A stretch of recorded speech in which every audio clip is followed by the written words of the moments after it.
There's a famous quote often attributed to Albert Einstein that says, if the bee disappeared off the surface of the globe, then man would have only 4 years of life left. There are 20,000 different species of bees across the world, and they are responsible for pollinating 30% of our food crops.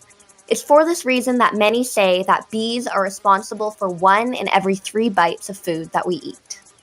However, our global bee population is currently in danger.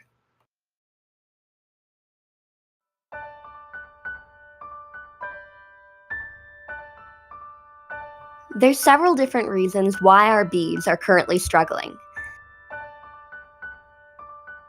A number of recent scientific studies have proposed that climate change is a major culprit. Climate change is an increase in heat energy on the Earth due to the accumulation of greenhouse gases in the atmosphere. With higher global temperatures, springtime temperatures are coming earlier in a number of areas, and as a result, the local flowers and plants are beginning to bloom earlier. When the bees awaken from their annual hibernation, many of the plants that they pollinate are already in full bloom, interfering with the normal annual cycle of pollination. Another contributor to the bee crisis is a condition known as colony collapse disorder. This occurs when worker bees fail to return to their hives, leaving behind the queen and a few juvenile bees that refuse to eat.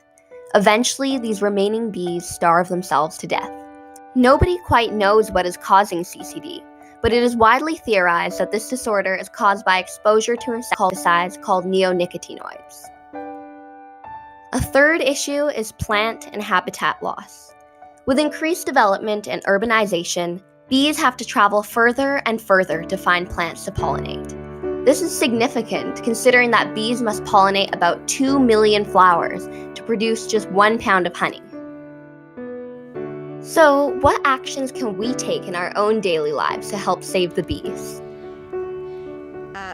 Honeybees require pollen for the whole season.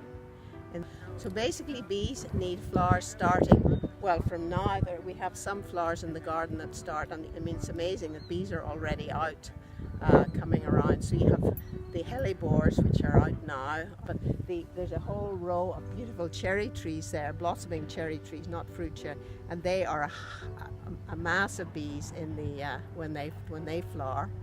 And then you get onto this whole area is Nepeta, and it has a blue flower, and when it's out later on in the summer, it's like a bee factory. You can hear the bees.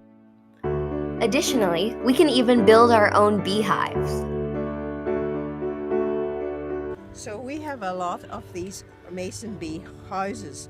So what happens is we put the cocoons from last year in the top of this house, and now it's coming now. As soon as we get enough blossoms around the place for them to feed on, we put them out and they hatch, and out come the males and the females, and they go out and they get the pollen, and then the females come back and they go into these little houses and they lay their eggs, and they put plugs of pollen in for them to eat. In the fall, we take them back and we open up these houses and take out all the little cocoons, and some of them have a lot and some of them have a little, and we wash them and clean them and store them in our fridges over the winter, and we bring them back here and then they hatch out.